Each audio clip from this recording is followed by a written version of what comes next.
पाण्यामध्ये भावना असतात आणि त्यामध्ये आयुष्य बदलण्याची काय असते, ताकद असते.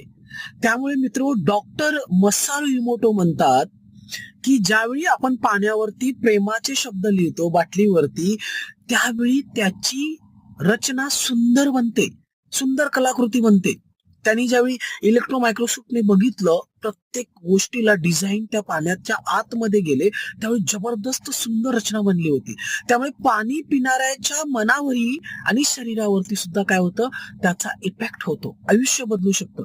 ऍक्शन काय कराल, एक सुंदर अशी छान अशी बाटली घ्या, त्यावरती तुम्हाला जे हवंय, आता तुम्हाला जे हवं सध्या नको, फक्त तुम्ही लिहा 21 दिवस करून बघा, I love you, I am sorry, please forgive me, thank you. हे एवढी वाक्य लिहा. त्याच बाटलीमधलं पाणी दररोज पिण्याचा प्रयत्न करा आणि मग बघा, एक सुंदर भावना मनामध्ये ठेवून ते पाणी प्या आणि मग बघा तुमच्या आयुष्यामध्ये काय चेंज होतो.